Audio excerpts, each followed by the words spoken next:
Bonjour les amis, voilà, j'aime raconter des histoires sans les lire particulièrement, mais là je vais lire une petite histoire sur la connaissance de sa propre valeur.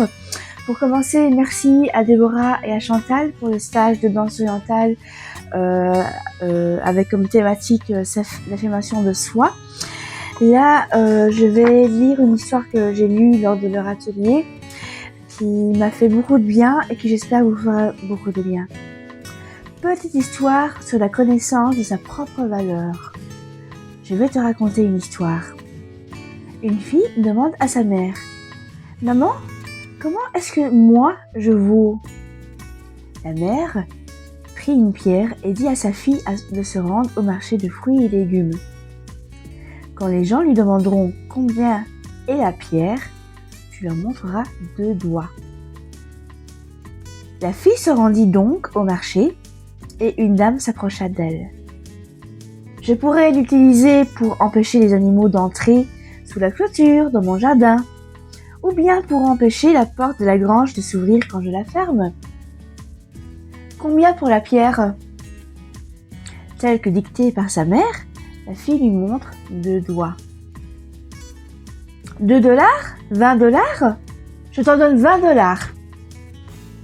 La fille ne vendit pas la pierre et retourna à la maison raconter ce qui était arrivé à sa mère qui ne dit mot sur la chose.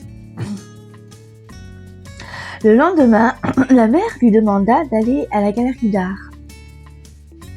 Un homme s'approche d'elle. Combien pour la pierre? Je pourrais la mettre en valeur dans mon décor. Ces formes me rappellent le style d'un artiste que j'adore. 200? 2000 dollars?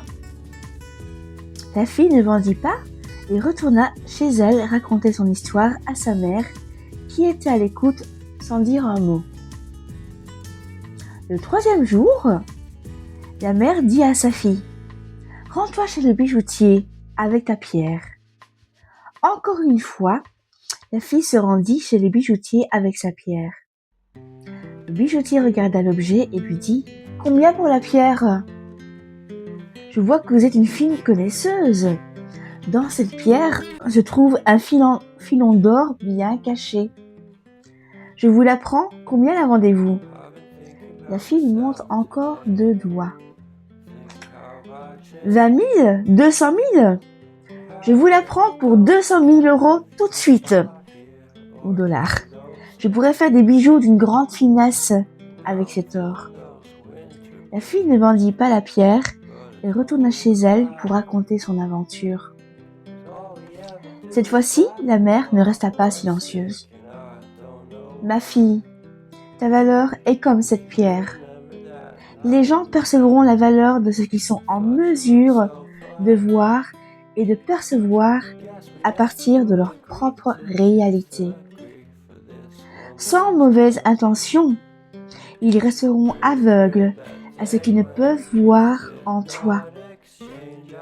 Si tu veux qu'on voie et reconnaisse toute ta valeur, avant tout, apprends à te voir comme si bijoutier a vu cette pierre, à ta juste valeur, et cesse de t'entourer et de convaincre les gens qui ne la voient pas.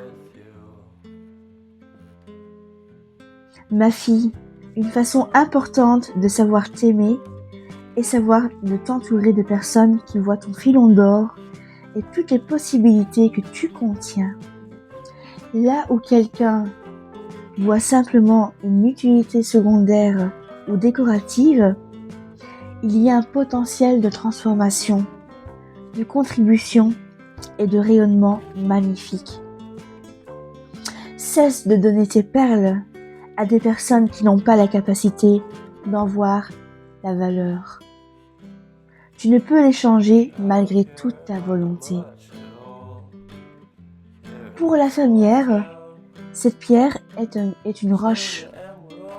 Pour l'artiste, cette pierre est un objet décoratif. Mais pour le bijoutier, cette pierre est une mine de possibilités. Ne change pas les gens, ils sont ce qu'ils sont. Marche ton chemin et attire des personnes qui ont les yeux pour te voir littéralement, véritablement. Voilà. Et donc, je cite Histoire découverte sur le site internet de Micah Roy. Pardon. Voici pour l'histoire du jour. Ce n'est pas comme d'habitude. Je préfère raconter que lire.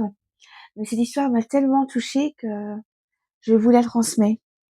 Et j'espère qu'elle pourra vous apporter ce qu'elle m'a aussi apporté. Et donc, merci encore à Déborah et à Chantal. Prenez soin de vous et bonne journée.